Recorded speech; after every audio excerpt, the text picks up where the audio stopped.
Hi hello ನಮಸ್ಕಾರ. ನಾನು ನಿಮ್ಮ ಸವಿತಾ.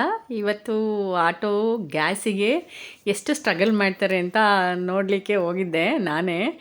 ನನ್ನ ಗಂಡಂಗೆ ಇನ್ನೂ ಎಲ್ಲಿದ್ಯಾ ಮನೆಗೆ ಬರಲಿಲ್ಲ ಅಂತೀನಿ ಅಂತ ಪ್ರಾಕ್ಟಿಕಲಾಗಿ ತೋರ್ಸೋಕ್ಕೆ ಕರ್ಕೊಂಡೋಗ್ಬಿಟ್ಟಿದ್ರು. ಬಾ ಇಲ್ಲಿ ಎಷ್ಟೊತ್ತು ವೆಯ್ಟ್ ಮಾಡಬೇಕು, ಹೆಂಗಿರ್ತದೆ ಕಷ್ಟ ಅಂತ ಗೊತ್ತಾಗಲಿ ನಿನಗೆ ಅಂತ ಕರ್ಕೊಂಡೋಗಿದ್ರು ಜೊತೆಗೆ. ಆಮೇಲೆ ಅವರಿಗೆ ಒಬ್ಬರೇ ಇರೋಕ್ಕೆ ಬೇಜಾರಾಗ್ತದೆ ಅಂತ 1 ಗಂಟೆ 1.5 ಗಂಟೆ ಆಗ್ತದೆ ಗ್ಯಾಸ್ ಹಾಕಿಸ್ಕೊಳ್ಲಿಕ್ಕೆ. ಬಾ ನೀನು ಜೊತೆಲಿರು, ನನಗೆ ಎಂಟರ್ಟೈನ್ಮೆಂಟ್ ಬೇಕು, ಮಾತಾಡ್ತಿರು ನೀನು ಅಂತ ಹೇಳ್ಬಿಟ್ಟು ಕರ್ಕೊಂಡೋದ್ರು. ನೋಡಿ, ಪ್ರತಿ ಸರಿ ನಮ್ಮ ಹಿಂದೆ ಹತ್ತತ್ರ ನಾವು BLನಿಂದ ಸ್ಟಾರ್ಟ್ ಮಾಡಿದ್ವಿ, ಈ ಕಡೆ ರೋಡಿಂದ ನೌಕೀಸ್ ರೋಡಿಗೆ. ನೌಕಿ ಸ್ಕೂಲ್ ಇದೆಯಲ್ಲ, ಆ ರೋಡಲ್ಲಿ ಸ್ಟಾರ್ಟ್ ಮಾಡಿದ್ವಿ. ಅಲ್ಲಿಂದ ಇನ್ನೂ ಹಿಂದೆಗೆ ಒಂದು 40 ಆಟೋ ಇತ್ತು. ನಾವು ಬಂದಾಗ ಒಂದು 30-40 ಆಟೋ ಇತ್ತು ಆಲ್ರೆಡಿ. ಬಟ್ ತಿರ್ಗಾ ಹಿಂದೆ ನಮ್ಮಿಂದನೂ ಒಂದು 40 ಆಟೋ ಇತ್ತು.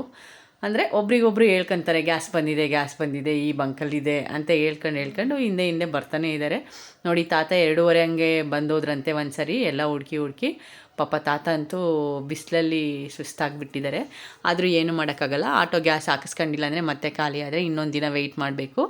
ಅವ್ರು ಮತ್ತೆ ಬಾಡಿಗೆ ಹೊಡಿಯೋಕ್ಕಾಗಲ್ಲ, ಓಲೋ ಊಬರ್ ಏನು ಮಾಡೋಕ್ಕಾಗಲ್ಲ ಅಂತ ಹೇಳ್ಬಿಟ್ಟು ವೆಯ್ಟ್ ಮಾಡ್ಕೊಂಡು ಕಾಯ್ಕೊಂಡು ನಿಂತಿದ್ದಾರೆ. ನೋಡಿ, ಪ್ರತಿ ಸೆಕೆಂಡ್ ಗಾಡಿ ಮೂವ್ ಆಗ್ತದೆ. ಹಿಂಗೆ 5-5 ನಿಮಿಷಕ್ಕೂ ಗಾಡಿ ಮೂವ್ ಆಗ್ತವೆ. ಮೂವ್ ಆದಂಗೆಲ್ಲ ಸ್ಟಾರ್ಟ್ ಮಾಡೋಕ್ಕೂ ಆಗೋಲ್ಲ ಗಾಡಿನ. ಹಂಗಾಗಿ ಕೈಯಲ್ಲೇ ತಳ್ಳಬೇಕು. ತಳ್ಳಿ ಪಾಪ ಕೈ ಭುಜ ಎಲ್ಲ ನೋವು ಬಂದುಬಿಡ್ತದೆ. ನಾವು ನಮ್ಮದೇ ಕಷ್ಟ ಅನ್ಕೊಂತೀವಿ. ಓದಿರೋರಿಗೆ ಅಯ್ಯೋ ನಮ್ಮ ಸಾಫ್ಟ್ವೇರ್ ಅದು ನಮ್ಮದಿದು, ಟೀಚಿಂಗ್ ಮಾಡೋರಿಗೆ ಅದು ಕಷ್ಟ ಇದು ಕಷ್ಟ ಅಂತೀವಿ. ಡ್ರೈವಿಂಗ್ ಮಾಡೋರಿಗೆ ಇನ್ನೊಂದು ಥರ ಕಷ್ಟ. ಒಂದೊಂದು ದಿನ ಒಂದೊಂದು ಥರ ಇರ್ತದೆ ಅವ್ರದ್ದು ಪಾಪ.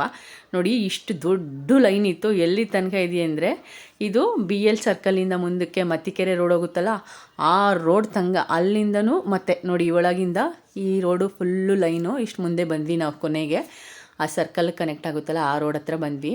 ಈ ಕಷ್ಟ ಯಾರಿಗೆ ಬೇಡಪ್ಪ, ಅಷ್ಟು ಕಷ್ಟ ಅನಿಸ್ತು.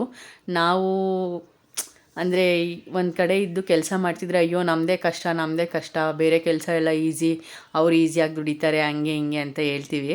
ಬಟ್ ಯಾವುದು ಈಸಿಯಾಗಿ ಬರೋಲ್ಲ, ಅದೂ ಕಷ್ಟನೇ, ಎಲ್ಲವುದು ಕಷ್ಟನೇ. ನಾವು ಕಷ್ಟಪಟ್ಟು ಮಾಡಿದ್ರಷ್ಟೇ ಬರುತ್ತೆ ದುಡ್ಡು. ಬಟ್ ದೇವರನ್ನೇ ಹೇಳ್ತೀನಿ, ಇದರಷ್ಟು ಕಷ್ಟ ಇನ್ಯಾವುದೂ ಇಲ್ಲ ಅನ್ನಿಸ್ಬಿಡ್ತು ನನಗೆ ಇವತ್ತು. ಪಾಪ ಆ ಟ್ರಾಫಿಕ್ ಮಧ್ಯೆ ಗಾಡಿಗಳನ್ನು ಮೂವ್ ಮಾಡ್ಕೊಂಡು ಹೋಗೋ ಅಷ್ಟೊತ್ತಿಗೆ ಸಾಕಾಯಿತು. ನೋಡು, ಹತ್ತತ್ರ ನಾವೀಗ ಮೈನ್ ರೋಡಿಗೆ ಬಂದ್ವಿ. ತಾತ ಬಂದು ಕೇಳ್ತಿದ್ದಾರೆ, ಎಷ್ಟು ಗ್ಯಾಸ್ ಹಿಡಿಯುತ್ತೆ, ಎಷ್ಟು ಹಾಕ್ಸಿದ್ರಿ ಏನು ಅಂತ.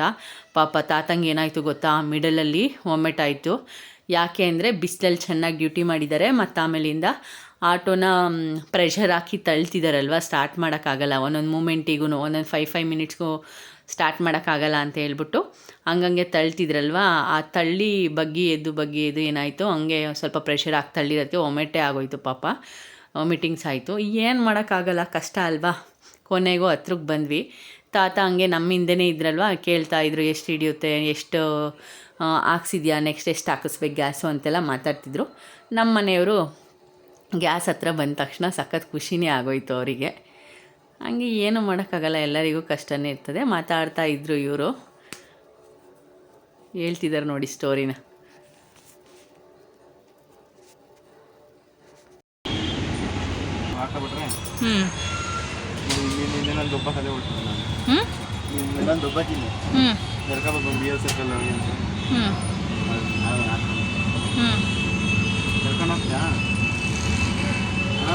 ಏನು ಮಾಡ್ತೀನಿ ನೋಡಪ್ಪ, ಕರ್ಕೊಂಬಂದ್ಬಿಟ್ಟಿದ್ಯಾ.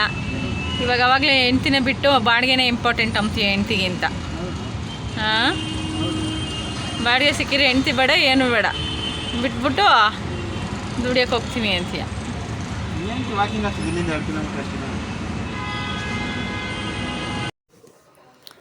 ಅಲ್ಲಿಂದ ಸ್ವಲ್ಪ ಮಾತಾಡ್ತಾ ಇದ್ರು.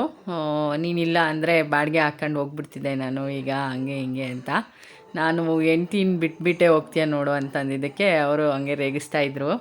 ಬಾಡಿಗೆ ಇಂಪಾರ್ಟೆಂಟ್ ಅಲ್ವಾ, ನೀನಿಲ್ಲ ಅಂದಿದ್ರೆ ಹಿಂಗೆ ಹೋಗ್ಬಿಡ್ತಿದ್ದೆ ನಾನು ಈಗ ಗ್ಯಾಸ್ ಹಾಕಿಸ್ಕೊಂಡು ಅಂತ ನಂಗೆ ರೇಗಿಸ್ತಾಯಿದ್ರು. ನಾನು ಕೂಡ ಹಂಗೆ ಕಿಟ್ಲೆ ಮಾಡ್ತಿದ್ದೆ, ಹೆಂಡ್ತಿನೇ ಬಿಟ್ಟು ಹೋಗ್ಬಿಡ್ತೀಯ ಬಾಡಿಗೆ ಸಿಕ್ಕರೆ ಅಂತ. ತಾತ ನೋಡಿ ವೆಯ್ಟ್ ಮಾಡ್ತಿದ್ದಾರೆ, ನಮ್ಮ ಹಿಂದೆನೇ ಬರ್ತಿದ್ದಾರೆ ಅವರು ಕೂಡ. ಎಷ್ಟೊಂದು ಆಟೋ ಇದ್ದಾವೆ ನೋಡಿ ಗ್ಯಾಸ್ ಸ್ಟೇಷನ್ ಹತ್ರ. ಏನಂದರೆ ಇಲ್ಲಿ ಈ ಬಂಕವ್ರು ಏನು ಒಳ್ಳೇದು ಮಾಡಿದ್ದಾರೆ ಅಂದರೆ, ಬಿಸಿಲಲ್ಲಿ ಬಂದ ತಕ್ಷಣ ಪಾಪ ಫುಲ್ಲು ಕೋಲ್ಡ್ ನೀರು ಅಲ್ಲೊಂದು ವಾಟರ್ ಟ್ಯಾಂಕ್ ಮಾಡಿದ್ದಾರೆ, ಪ್ಯೂರಿಫೈಯರು, ಚೆನ್ನಾಗಿರೋ ವಾಟರೇ. ಬಂದಿರೋರು ಆಟೋದವರೆಲ್ಲರೂ ನೀರು ಬೇಕಂದರೆ ಫಿಲ್ ಮಾಡ್ಕೊತಾರೆ, ಕುಡಿಯೋರು ಕುಡಿತಾರೆ. ಮತ್ತು ಖುಷಿ ಅನಿಸ್ತಿದೆ ನೋಡಿ ಬಂದಿಂದ. ಮತ್ತು ಆಮೇಲೆ ಇನ್ನು ಗ್ಯಾಸ್ ಫಿಲ್ ಮಾಡಿಸ್ಕೊಂಡು ನಮ್ಮ ಮನೆಯವ್ರಿಗೆ ಫುಲ್ ಖುಷಿಯಾಗೋಯ್ತು. ಇನ್ನು ಹೊರಟ್ವಿ ನಾವು. ಫೈನಲಿ ಮುಗೀತು. ನಾವೆಲ್ಲಿಗೆ ಸ್ಟಾರ್ಟ್ ಮಾಡಿದ್ವಿ ಅಂದರೆ ಇಲ್ಲಿಂದ ಸ್ಟಾರ್ಟ್ ಮಾಡಿದ್ವಿ, ಈ ರೋಡಿಂದ ಸ್ಟಾರ್ಟ್ ಮಾಡಿದ್ವಿ. ಸನ್ಸೆಟ್ ಆಗ್ತಾ ಐತೆ ನೋಡಿ. ಕೊನೆಗೆ ನಾವು ಹೋಗೋ ಅಷ್ಟೊತ್ತಿಗೆ ಸನ್ಸೆಟ್ ಆಗೋಯ್ತು. ಫುಲ್ ಬಿಸಿಲಿತ್ತು, ಈಗ ಸನ್ಸೆಟ್ಟೇ ಆಗೋಗ್ತಿದೆ. ಅಷ್ಟಾಯಿತು. ಜೀವನ ತುಂಬ ಕಷ್ಟ. ಹಾಂ ಹೆಂಡತಿಗೋಸ್ಕರ ಹಾಂ ಈಗ ಖಾಲಿ ಹೋಗ್ತಾ ಇದೀನಿ ಅಂತ ಮನಸ್ಸು ಹೇಳ್ತಾ ಇದೆ. ಹಾಂ ಮನಸ್ಸಿಗೆ ಹಾಂ ಆಕಾಶವಾಗ್ತಾ ಇದೆ. ಯಾಕೆ ಈಗ ನೋಡಿ ಇಲ್ಲಿಂದ ನಾನು ಮಾಡ್ಬಿಡ್ಬೋದಾಗಿತ್ತಲ್ಲ ಅಂತ. ಈಗ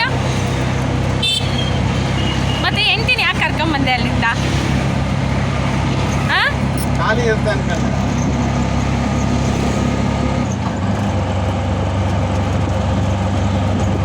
ಹಂಗಾರೆ ಹೆಂಡ್ತಿನ ಕರ್ಕೊಂಡು ಹೋದ್ರೆ ವೇಸ್ಟು. ಏನೋ ಬಾಡಿಗೆ ಹಾಕೊಂಡು ಹೋದ್ರೇ ಸಂತೋಷ ನಿಂಗೆ. ಹಂಗಾದ್ರೆ ಹಂಗಂತ ಅಲ್ಲ, ಮತ್ತೆ ನಮ್ಮ ಪ್ಲಾನ್ ಎಲ್ಲ ಉಲ್ಟಾ ಆಯಿತು ಅಂತ. ಹಾಂ ಏನಾಯಿತು ನಿನ್ನ ಪ್ಲ್ಯಾನ್ ಉಂಟಾ? ನಮ್ಮ ಪ್ಲಾನ್ ಒಂದು ಬಾಡಿಗೆ ಕೌಂಟಿಂಗ್ ಈಗ ಬಿ ಎಸ್ ನಾನು ಇದರ ಕೂಡ ಯಾವ್ದನ್ನ ಬಿದ್ದಿದ್ರೆ ಹ್ಞೂ ನನಗೆ 80 ರೂಪೀಸ್ ದುಡ್ಡು ಬೀಳೋದು. ಹ್ಞೂ ಈಗ ಅದು ಮಿಸ್ ಆಯ್ತು. ಒಂದು ಬಾಡಿಗೆ ಕೌಂಟಿಂಗ್ ಕಡಿಮೆ ಆಯಿತು. ಹ್ಞೂ ನೋಡಿ ಎಷ್ಟು ಬುದ್ಧಿವಂತ ನನ್ನ ಗಂಡ. ಹೆಂಡ್ತಿನ ಕರ್ಕೊಂಬಂದವನೇ ಎಂಟರ್ಟೈನ್ಮೆಂಟ್ಗೋಸ್ಕರ, ಒಬ್ಬನೇ ಇರಬೇಕು ಅಂತ ಹೇಳ್ಬಿಟ್ಟು ಮಾತಾಡೋಕ್ಕೋಸ್ಕರ ಕರ್ಕೊಂಬಂದು ನನ್ನನ್ನು ನಾನೆಷ್ಟು ಕಷ್ಟಪಡ್ತೀನಿ ನೋಡು ಇಲ್ಲಿ ಅಂತ ತೋರ್ಸೋಕೆ ಕರ್ಕೊಂಬಂದವನೇ. ಈಗ ಆಟೋ ಬಾಡಿಗೆ ಹೋಯ್ತಲ್ಲ, ಇವಳಂಗೆ ಕೂರಿಸ್ಕೊಂಡಿರೋದಕ್ಕೆ ಒಂದು ಡ್ಯೂಟಿ ಹಾಕೋಕ್ಕಾಗಲ್ಲ ಅಂತ ಹೇಳ್ಬಿಟ್ಟು ಹೇಳ್ತಾವ್ರೆ. ಗ್ಯಾಸ್ ಹಾಕ್ಸ್ಕೊಳ್ಳೋರಿಗೆ ಹೆಂಡತಿ ಬೇಕಿತ್ತು. ಹಾಂ ಹಾಕ್ಸ್ಕೊಂಡ್ಮೇಲೆ ಇವಾಗ ಬಾಡಿಗೆ ಬೇಕು. ಹೌದಾ? ನೋಡಿ ಹೆಂಗಿದ್ದಾರೆ ನೋಡು ನನ್ನ ಗಂಡ. ನೀವೇ ಹೇಳಿ, ಎಷ್ಟು ಬಾಡಿಗೆ ಹುಚ್ಚು ನೋಡಿ. ಇವನು ಬಾಡಿಗೆನೇ ಇಂಪಾರ್ಟೆಂಟು ಹೆಂಡ್ತಿಗಿಂತ. ಈಗ 1,250 ರೂಪಾಯಿ ಖರ್ಚು ಆಯ್ತಲ್ಲ, ಅದು ಹೆಂಗೆ ಕವರ್ ಮಾಡೋದು? ಹಾಂ 1,250 ರೂಪಾಯಿ ಯಾಕೆ ಕರ್ಕೊಂಬಂದ್ರಿ? ಹಾಂ ಬಾಡಿಗೆ ಹಾಕೊಂಬರೋರು ಕರ್ಕೊಂಬರ್ಬಾರ್ದಪ್ಪ ಹೆಂಡ್ತಿನ. ಹೆಂಡ್ತಿಗೆ ಗೊತ್ತಾಗಲಿ ನಾನು ಎಷ್ಟು ಕಷ್ಟಪಡ್ತೀನಿ ಅಂತ ಕರ್ಕೊಂಬಂದ. ಹೌದು. ಹಾಂ ರಿಲೀಜ ಅಂತ ಅಂತಿರ್ತಿಯಲ್ಲ, ಹಾಂ ಎಲ್ಲಿರ್ತಾನೆ ಗಂಡ ಅಂತ ಕಷ್ಟ ಗೊತ್ತಾಗಬೇಕು. ಹಾಂ ಹೌದಾ? ಜೀವನಕ್ಕೋಸ್ಕರ ಎಷ್ಟು ಪಣ ತೊಟ್ಟು ನಿಂತಿದ್ದೀನಿ. ಹಾಂ ನಾನು ಒಂದು ಮನೆ ಕಟ್ಟಬೇಕು ಸಂಪಾದನೆ ಮಾಡಿ ಅಂತ. ಹಾಂ ಆದರೆ ಇಲ್ಲಿ ನೋಡಿದರೆ ಮನೆಗೂ ಯಾಕೆ ತಿನ್ನಕ್ಕೆ ಒಬ್ಬೊಬ್ಬರು ಸರೋಗ್ತಾ ಇದೆ. ಹಾಂ